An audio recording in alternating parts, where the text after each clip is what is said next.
हज़रत वली ये बाकमाल वारिस किया रज़ी अल्लाह ताला अन्हु की बारगाह नाज में बैठकर अल्लाह और उसके रसूल का तज़किरा कर रहे हैं, यानी जिसको हम लोग मीराज शरीफ कहते हैं।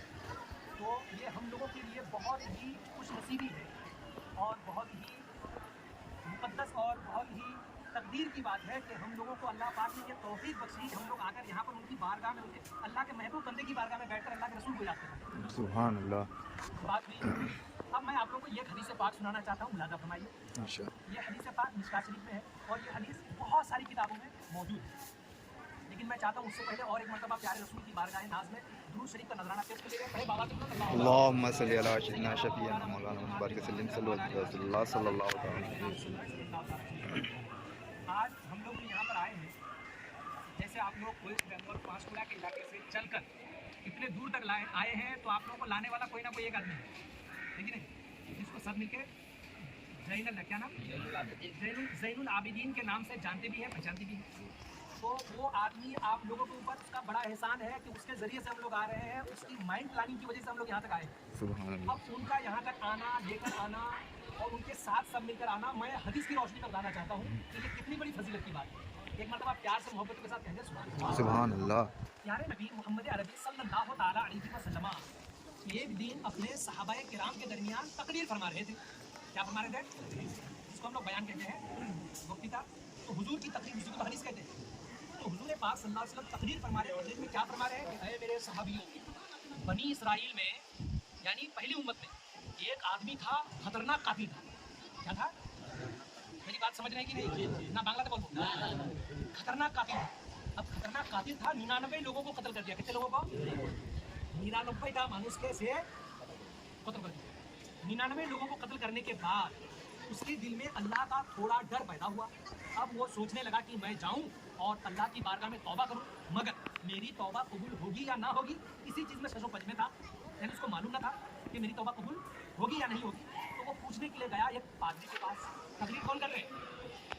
हुजूर सल्लल्लाहु अलैहि वसल्लम तकरीर करके क्या समझा रहे हैं कि वो बंदा एक पादरी के पास गया पूछने के लिए कि मैं 99 लोगों को कत्ल किया, मेरी तौबा कबूल अल्लाह पाक करेगा या नहीं। जब पादरी के पास गया तो पादरी से कहने लगा कि आप बताओ, आप तो बहुत ज्ञानी गुनी आदमी हो, और आप बताओ क्या मेरी तौबा कबूल हो जाएगी? मैं बड़ा गुनहगार हूँ। तो बोले कि अरे क्या गुनाह क्या है बता। बोले कि मेरा गुनाह ऐसा है, बोलने के लायक नहीं है। बोले अरे बता तो सही क्या गुनाह है। वो कहने लगा कि बोलने के लायक नहीं है, तौबा कबूल होगी कि नहीं बता।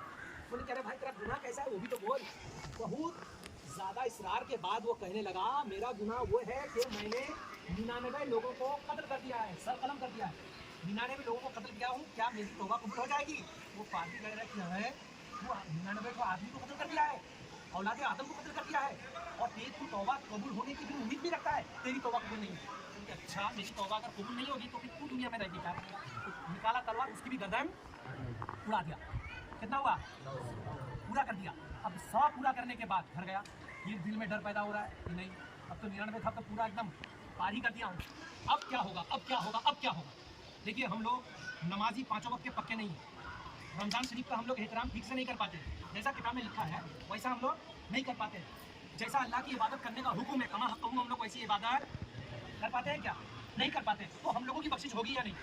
रहमत खुदाबंदी बहाना मी जोयन, अल्लाह की रहमत हमेशा बहाना ढूंढती है कि कोई भी बहाना मिल जाए मैं अपने बंदे को बख्श दूं। जोर से बोलो सुभान अल्लाह। बहाने से बख्श दूं। अब ये बंदा जो है, अब दिल में फिर इसका डर पैदा हुआ। अब ये सोचने लगा कि नहीं, अब तो मुझे तो फिर तौबा कर लेना चाहिए, लगता है तौबा कबूल हो जाएगी। चलो और किसी से पूछ के देखता हूँ।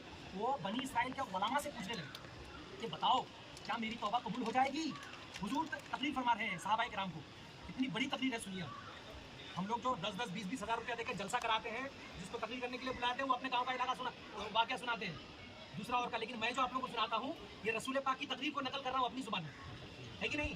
तो हुजूर पाक सल्लल्लाहु अलैहि वसल्लम क्या फरमा रहे हैं कि बनी इसराइल के उलमा के पास वो पहुंचा, और पहुंचने के बाद पूछने लगा कि क्या मेरी तौबा कबूल हो जाएगी? बोलने लगा क्या मामला है बता। मैं बोले कि भाई 99 लोगों को कत्ल किया था, एक आदमी के पास पूछने गया था, उसने ऐसा कहा था, उसको भी कत्ल कर दिया। 100 पूरा कर दिया। पूरा वाकया बताने के बाद कहने लगा कि मेरी तौबा कबूल होगी या नहीं, बराए मेहरबानी मुझे आप बताइए। तो वो आलिम दीन, आसमानी किताबों का आलिम कहने लगे कि तेरी तौबा कबूल हो सकती है, मुझे एक तरीका मालूम है। ध्यान से सुनना, मुझे एक तरीका मालूम है। बोले कौन सा तरीका? बोले कि फलाना गांव में अल्लाह के चंद औलिया रहते हैं। कौन रहते हैं? जोर से बोलिए, कौन? औलिया वली की जमा बहुवचन, चंद औलिया रहते हैं अल्लाह के, चंद औलिया फलाना इलाके में रहते हैं, चले जाओ वहां पर, उनकी बारगाह में जाके अल्लाह से माफी मांगना, अल्लाह कबूल कर लेगा। सुभान जोर से बोलो सुभान अल्लाह। सुभान। किसकी बारगाह में जाकर? और हमारे इलाके के कुछ मजहब जिसको हम लोग बद मजहब, बद मीन्स बुरा, बुरा मजहब लोग कहते हैं वली की बारगाह में जाना नहीं, चादर चढ़ाना नहीं, फूल चढ़ाना नहीं। वो जो बद मजहब, जो बद माने बुरा, बुरा मजहब वाले लोग जो कहते हैं हम लोग को वैसा अकीदा नहीं